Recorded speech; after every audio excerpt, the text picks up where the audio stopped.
Praise the lord. మన ప్రభువైన యేసుక్రీస్తు నామంలో అనుదిన దైవ కృపా కార్యక్రమం ద్వారా ఈ దినం దేవుని మాటలు వింటున్న ఆత్మీయులైన మీ అందరికీ హృదయపూర్వక వందనాలు తెలియపరుస్తూ ఉన్నాం. నిశ్చయంగా ఈ దినమంతా ఆయన సన్నిధి మీకు తోడయుండును గాక. ఆమేన్. పరిశుద్ధ గ్రంథంలో దేవుడు జరిగిన సంగతుల్ని మనకు తెలియపరుస్తూ ఉన్నాడు. జరుగుతున్న వాటిని కూడా తెలియపరుస్తూ ఉన్నాడు. జరగబోయే సంగతులను కూడా దేవుడు మనకు ప్రవక్తల ద్వారా బయలుపరిచి తెలియపరుస్తూ వచ్చాడు. ప్రియ దేవుని బిడ్డలారా, మనం అంత్య దినాల్లో ఉన్నాము. ప్రభు యొక్క రాకడ అతి సమీపంగా ఉంది. దేవుడు పరిశుద్ధ గ్రంథంలో ప్రవక్తల నోట ఆయన వాక్కును ఉంచి అనేక మర్మాలను, ఆయన యొక్క హితబోధను మనకు తెలియపరుస్తూ వచ్చాడు. జరగబోయే సంగతులను ఆయన ప్రవక్తల ద్వారా దేవుడు మనకు బయలుపరుస్తూ వచ్చాడు. ఈ అంత్య దినాలలో అనేక మంది ప్రవక్తలు ప్రవచిస్తూ ఉన్నారు.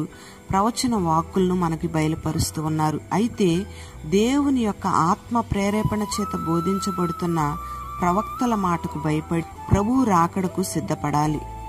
ప్రియ దేవుని బిడ్డలారా, ప్రవచన వాక్కు అనేది మనుషుల ఇచ్చను బట్టి కలిగేది కాదు గాని పరిశుద్ధాత్మ ప్రేరేపణ వలన కలిగేది.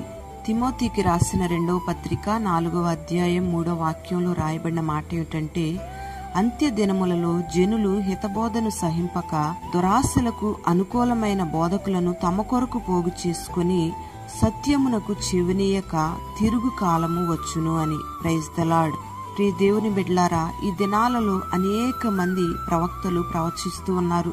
దేవుని మాటలను ప్రకటిస్తూ ఉన్నారు. ఈ ప్రవచన వాక్కులలో ఉన్నది ఉన్నట్టుగా బోధించే హితబోధ ఉంది.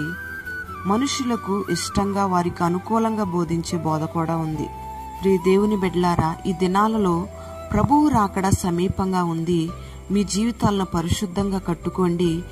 పరలోక రాజ్యంలో ప్రవేశించాలంటే ఏ ముడత, మచ్చ, డాగు, కళంకం లేకుండా నిష్కళంకమైన హృదయంతో, పరిశుద్ధమైన జీవితంతో పరలోక రాజ్యంలో మనం అడుగు పెట్టాలి. ఈ భూలోకంలో ఉండగానే మీ జీవితాలను సరిచేసుకోండి అని హెచ్చరించి సత్యబోధలో నిలబెట్టే ఆ సేవకులను గాని, వారి యొక్క బోధను గాని ఏ ఒక్కరూ ఇష్టపడడం లేదు.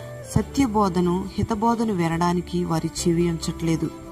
చాలా మంది దురాశలకు అనుకూలమైన బోధ చేయడానికి వారి కొరకు అబద్ధ ప్రవక్తలను, అంటే ఉన్నది ఉన్నట్టుగా బోధించకుండా వారికి అనుకూలమైన బోధ చేసే వారిని పోగు చేసుకుని సత్యాన్ని పక్కన పెట్టి తిరుగుబాటు చేసేవారిగా ఉంటున్నారు. హితబోధలో నిలబడితేనే మనం పరలోక రాజ్యంలో ప్రవేశించగలుగుతాం. ప్రియ దేవుని బిడ్డలారా, మనిషి హృదయం నిండా దురాశలే. మనిషి ఈ భూలోక సంబంధమైన ఆశీర్వాదాలతో నింపబడాలనే కోరుకుంటూ ఉన్నాడు. పరలోకానికి వెళ్ళాలి, ప్రభుతో జీవించాలి అనే ఒక ఆలోచన మనుషుల్లో కొదువైపోతుంది. అందుకే యథార్థమైన బోధ చేసే వారి మీద, ఉన్నది ఉన్నట్టుగా సత్యాన్ని బోధించే వారి మీద అనేక మంది తిరుగుబాటు చేస్తూ ఉన్నారు. పరిశుద్ధ గ్రంథంలో యెహోషాపాతు రాజు ఆహాబు రాజుతో కలిసి సిరియా రాజు మీదికి యుద్ధానికి వెళ్లడానికి ఒప్పందం చేసుకున్నాడు. అయితే యుద్ధానికి వెళ్లడం మంచిదో కాదో తెలుసుకోవడానికి యెహోషాపాతు ఆహాబు ద్వారా 400 మంది ప్రవక్తలను పిలిపించుకుని యుద్ధానికి వెళ్లడం మంచిదని ప్రవచనం చెప్పించుకున్నాడు. కానీ యెహోషాపాతు ఆహాబు రాజుతో అంటాడు, ఇంకా మీ రాజ్యంలో ప్రవక్తలు లేరా అని అడిగాడు. అప్పుడు మికాయా అనే ఒక ప్రవక్త ఉన్నాడు. అతడు నన్ను గూర్చి కీడే ప్రకటిస్తున్నాడు గాని అందుకే నాకు అతని మీద ద్వేషం కలుగుతుందని యెహోషాపాతుతో చెప్పాడు. అయినా మరలా మికాయా ప్రవక్తను పిలిపించి ఈ ఆహాబు రాజు అంటాడు కదా, ఈ 400 మంది ప్రవక్తలు నన్ను గూర్చి మంచి ప్రవచనాన్ని ప్రవచించారు, నీవు కూడా నన్ను గూర్చి మంచి మాటలు పలుకు అని మికాయాను ప్రేరేపించాడు. అయితే మికాయా ఏ మాత్రం ఒప్పుకోక, దేవుడు నాకేది సెలవిస్తాడో, దేవుడు నాకేది చెప్తాడో అదే పలుకుతాను, అదే మాట్లాడతాను అని మికాయా చెప్పాడు. ఈ మికాయా అనే ప్రవక్త రాజులకు అనుకూలమైన మాటలు పలకడానికి ఏమాత్రం ఇష్టపడలేదు. దేవుడు చెప్పింది చెప్పినట్టుగా మాట్లాడాడు. మీరు యుద్ధానికి వెళ్లడం మంచిది కాదని వారితో చెప్పాడు. ఆ మాటలు విని మికాయా ప్రవక్తని చెరసాల్లో బంధించారు. 100 మంది అబద్ధ ప్రవక్తలు చెప్పిన మాటలు విని వాళ్ళు యుద్ధానికి వెళ్లారు. యుద్ధంలో ఏమాత్రం జయం పొందకుండా అపజయం పాలయ్యారు. ఈ రాజులు తమకు అనుకూలమైన మాటలను ప్రకటించే వారిని ఇష్టపడుతూ దేవుని ఆత్మ ప్రేరేపణకు లోబడకుండా దేవుని వాక్కును ఉన్నది ఉన్నట్టుగా చెప్పే ప్రవక్తలను ద్వేషించి వారిని బంధించారు. అందుకే ఆహాబు రాజు మరణమయ్యాడు. ఉన్నది ఉన్నట్టుగా బోధించకుండా జనులకు అనుకూలమైన బోధ చేస్తే అది అబద్ధమాడే ఆత్మని మనం గమనించాలి. ఈ అబద్ధమాడే ఆత్మ ఎక్కడ ఉంటుందో అక్కడ అపజయం ఉంటుంది. అలాంటి వారి బోధను అంగీకరించే వారి హృదయాలు ఏమాత్రం కూడా సత్యబోధను అంగీకరించవు.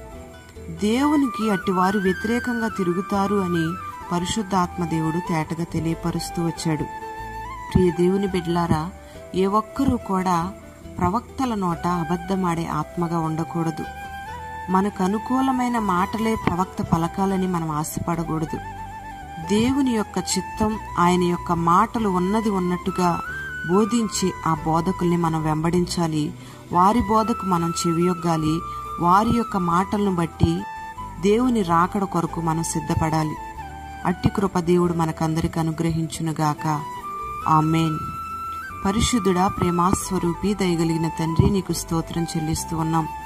ఈ దినాన ఈ మాటలు విన్నని బిడ్డల్ని మీరు దీవించమని ప్రార్థన చేస్తూ ఉన్నాం. ఈ అంత్య దినాలలో, నీ రాకడ సమీపిస్తూ ఉన్న దినాలలో ఏ ఒక్కరూ కూడా దురాశలకు లోనవ్వకుండా సత్యబోధను అనుసరించి నడుచుకునే వారిగా నీ బిడ్డల్ని మీరు మార్చండి. సత్యబోధలో నిలబడి ఉన్నది ఉన్నట్టుగా బోధించే ప్రవక్తలను వెంబడించడానికి నీ బిడ్డలు కట్టి కృపను మీరు అనుగ్రహించండి. ఆత్మ ప్రేరేపణ ద్వారా బోధించబడుతున్న బోధకు లోబడి నీ రాకడ కొరకు సిద్ధపడి పరలోక మహిమలో ప్రవేశించినట్లు నీ బిడ్డలకు మార్గాలు సరళం చేయండి. ఈ దినమంతా నీ సన్నిధిని బిడ్డలకు తోడుగా ఉంచి పేరు పేరున నీ బిడ్డలను ఆశీర్వదించమని యేసు నామంలో అడిగి వేడుకుంటున్నాము తండ్రి. ఆమేన్.